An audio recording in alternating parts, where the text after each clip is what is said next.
Cooking time. We're making crab croquettes. Fuck it, we're starting with appetizer. Let's go easy. A couple things you're gonna need for this. First, let's go over equipment. You're gonna need a large bowl, any kind, does not matter. You will need a baking sheet, preferably a bigger size so you can fit all your crab balls on it. Yes, we're calling them crab balls, get over it. Then you'll need a small bowl, probably for the dredging of it. You'll need a deep pot, preferably a one that's deep enough to where you can deep fry in, because that's what we're going to be doing with these damn things. A slotted spoon so you can get the balls out of the oil, so you don't burn your balls. I'm saying balls a lot. And then finally a deep fry thermometer. The ingredients you will need are as follows. You will need butter, half of this onion, diced, shallots. Yes, there is a difference. Dice, flour, only a little bit. Garlic powder, yes, I have a lot because I love garlic. Ground fennel, because regular fennel is already hard to find enough as it is. Salt and pepper. Pounded crab meat. No, I'm not buying fresh crab because guess what? It's too fucking expensive. I went to the store the other day, it was a fucking absurd price. Jesus Christ. Soft tofu. Yes, I have extra firm, deal with it, we'll make it work. We need more flour because that's just what it calls for. I don't make the recipe. Panko crumbs. And then potatoes. Before we begin anything else, we need to do all the prep for it. Crab's already shredded. The soft tofu we probably need to break apart. First thing we're gonna do is cook the mashed potatoes. That's what we're gonna do. So, recipe calls for 3 to 4 potatoes, medium-sized potatoes, excuse me. But these are small, so I'm using 5 to 6 potatoes. It calls for them to be peeled, cooked, and then mashed. So to save my battery for this camera, we're gonna do this magic trick. Wait. It's not working. How the fuck do they do this in the other videos? What the? They're supposed to cook themselves. Come on. Jesus Christ, come on.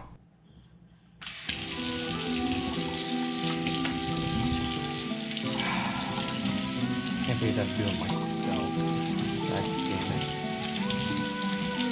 I don't know how in the hell we do that snapping thing in those videos. Ow, shit, god damn it. I already fucking cut myself. I would cut myself in the first fucking video. God damn it. So, when you cook potatoes, you always want to start in cold water. That way they all cook evenly at the same time.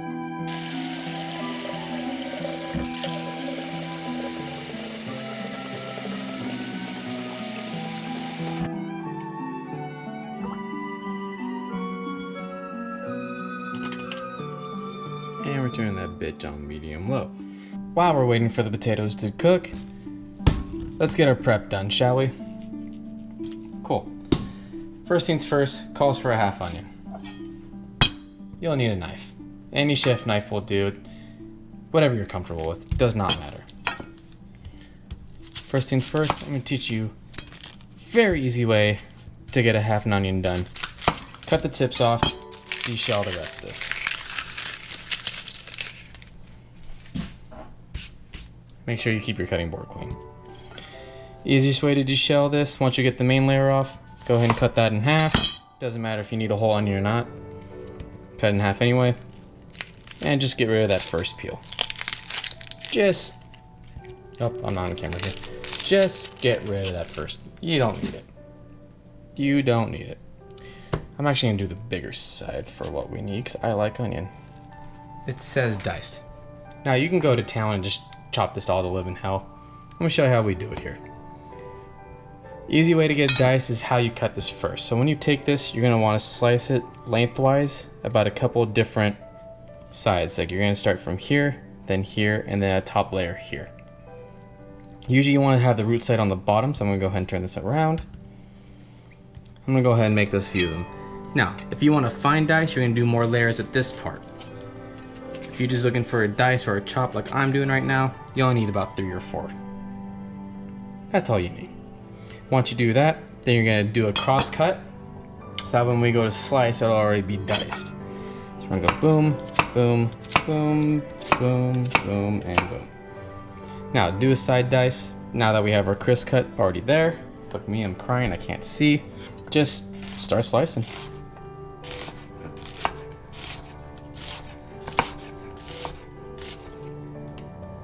Look at that. A lot of this is already pre-chopped, it's ready to go. But if you're anything like me, just give this a fucking chop anyway. Why not? Give it a chop, give it a good old chop. But then the rest of this, you saw that I didn't cut this, and then give that a chop and call it a day. Boom. Easy peasy diced onions. But Kongo, what if I start crying when I cut onions? Great question. Take a regular towel that doesn't have onion on it and just breathe into it. Because the fabric softener in the laundry soap will cut out the acid that's in your nose and it'll make you stop crying. There you go. No more tears. Just put this to the side. Put it in a bowl. The shallots and onions are going to be combined together later, so just do that later. However you want to organize it, go nuts. You're cooking, right? Now shallots. Now usually when you get a whole bundle of shallots, usually there's about 3 or 4 shallots in there depending on the size. You only need 1, which means when you peel this, just come on. Jesus fucking Christ, I gotta cut into this. You can see there's 3 different ones in there. We're gonna probably use this big boy here, because I like me some shallots. So same thing, cut it in half, bring all the garbage to the side or throw it away. And we're just gonna make small incisions around it. It does not matter.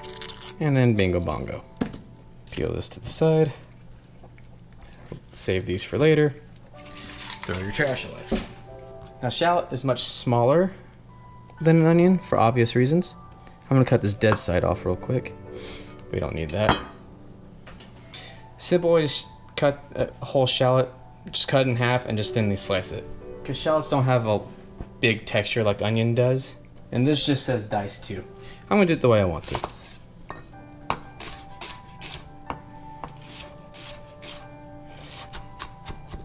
And just give it a rough chop and call it a day. Add it to your shallots because the recipe calls for the onion and shallots to be cooked together, so that you can just combine those together. And there you go. That's part 1 of the prep done. Let's get to part 2.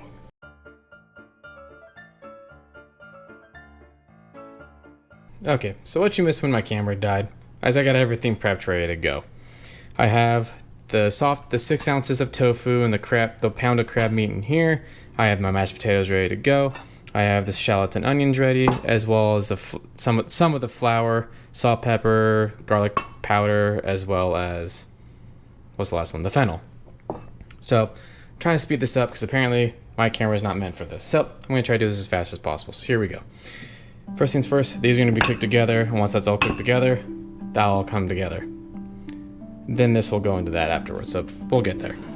Then we'll do dredging and heat up the oil and all that good shit. So, here we go. Moving you right over here. Let's get to cooking. Turn on your heat. I'm doing about medium. Medium high. Alright, so first step it's calling for is cook the shallots and onions. Or excuse me, melt some butter, cook the shallot onions. Once those are about translucent or opaque or clear, whatever the hell you want to call it, then we add all this flour, seasoning, good mixture stuff to it. Once we're done all cooking that, then we'll be incorporating the potato mash into it. Then after we cook all of that, then we're gonna put the crab meat and tofu mixture all together, roll it up into a nice ball, get that breaded, and then into the fryer it goes. Cause we're cooking, baby. Oh boy, are we cooking. Where's my wine? Remember, sip your wine, kids. Kids. I shouldn't be giving wine to kids. Uh-oh. Get in there.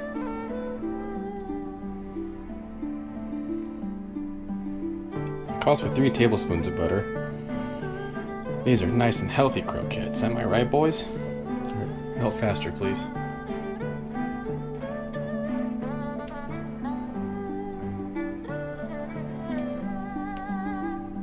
Melting butter. This is a butter song. I don't know what to do here.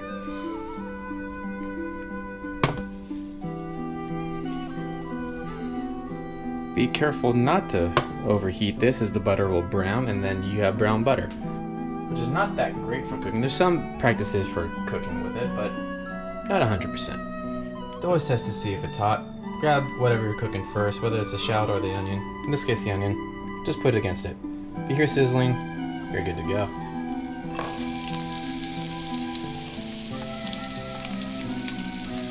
Come on in. Keep cooking these. Make sure they're all touching the pan here. It's looking good already. And it smells good. Medium-high heat so far.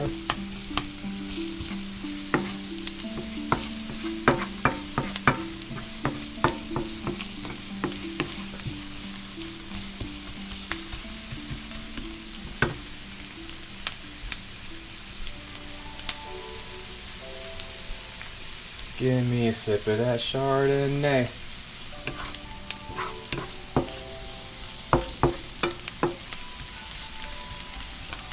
Yeah, let me tell you, this camera's gonna smell good at the end of this shit.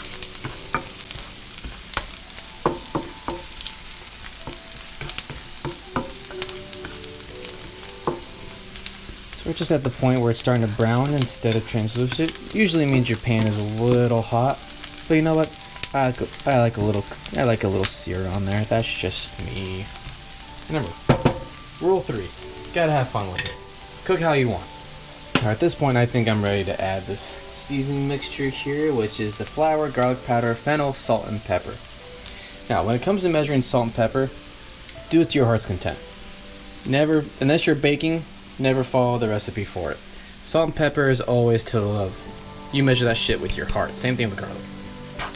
Now, if you're wondering why the hell we're adding the flour to this step instead of with the mashed potatoes or with the crab, it's because they want you to cook the flour. Flour is not ready to eat straight out of the bag. It's a little nuttiness and it's a little raw, so you always have to cook a little bit of it. You're only really stirring this a little bit until it's well combined, but I'm letting that flour cook a little bit, because if you have raw flour inside of something that you deep fry, all you're going to taste is flour.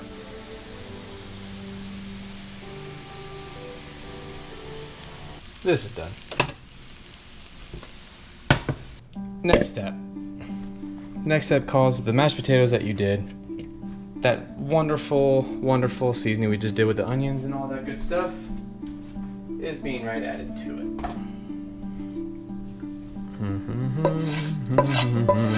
Yeah, scrape it all in. Get that good stuff on the bottom of the pan too. That's all tasty stuff.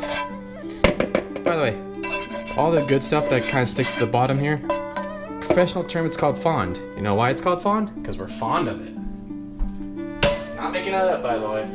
It says to incorporate all of this, so we'll go ahead and do that. I'm just gonna give this a little choppy chop real quick, so that some of that potato is not done yet. Or not mashed, excuse me.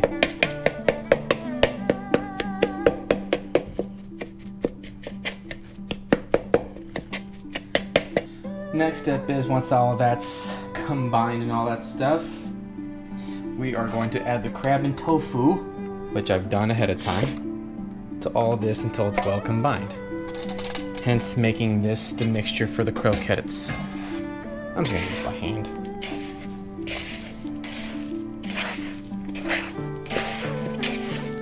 Yes, rule number 1, play with your food, get your hands dirty. Well, in case anyone cares where this type of cuisine comes from, this is from the regional Hingasi. I'm probably saying that wrong, but yes, you should be able, once you're at this point, you should be able to like kind of form this into a ball a little bit. Yes, I have a glove on because I have a Band-Aid. So you should be able just to kind of pat it together. Obviously we're not doing that big, Jesus Christ. Now we're at that point, I think we're getting ready to bread here. So, a few things we need to do before getting to breading is that we need our dredging. Dredging being how you get breadcrumbs onto literally anything that you're cooking. There's a 3-step mechanism. You have to dump in flour first, then your eggs, and then your panko. I'm actually gonna do them this way since the pan's this way. How this works is that you're gonna grab a little morsel of this good stuff. Grab a little morsel of it. You're gonna do about a golf ball size, so I'm gonna do about there. Kind of just pack it together until it's about a reasonable ball shape size, like so. All right. Give it a little dance in flour. You don't need a lot. A little bit in the egg, same thing. You do not need a lot. And a little dance in breadcrumbs. This, make sure this is nice and evenly coating.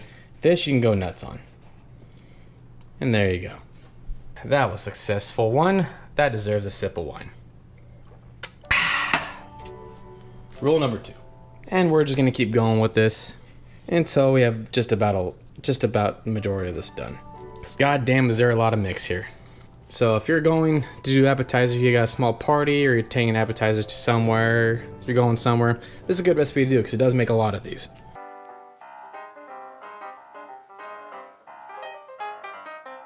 Alright, finally for the last step, we're going to be frying these goddamn things, which means you want to be frying these at about 375 degrees.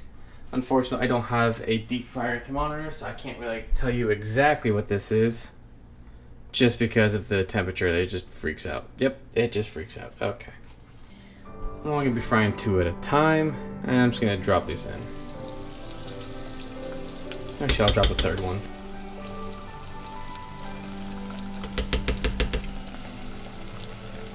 Just keep rotating them. Just keep rotating them. These only take about 3 to 4 minutes, give or take. While you're frying these, make sure you have somewhere with a paper towel or a towel or anything to soak up the excess oil when you take them off out of the pot, which is what I have done. And we're just looking for, let's see, until very golden. So we're getting there. We're getting there, all right. Look at that.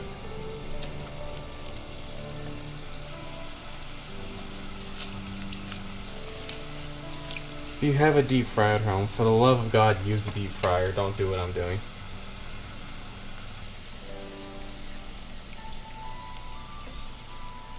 Now mine are probably more a little bit on the brown side because my oil's a little too hot. That's fine. I've turned it down so it should cool off eventually. Never drop things into the fry, because that's fine. They explode anyway. So always just drop them. Yes. Fried crab balls. Fried crab balls. And voila. You have crab croquette from the region Hingashi. Alright. I don't know about you, but this took way too goddamn long to cook, so fuck off. I'll probably need you. Actually, fuck it. Let's grab a knife. Look at that. Look at that. That just looks yummy. Probably could fry it a little longer, but my oil was just a little too hot. Definitely a sauce. So I'd either really go with a good lemon squeeze on this. Actually, let's try that. Come here, you. Yes. That lemon's definitely needed, that's for sure. I would also highly recommend this with some goddamn tartar sauce. But yeah, this is pretty damn good. Thanks for watching. Get the hell out. Start eating.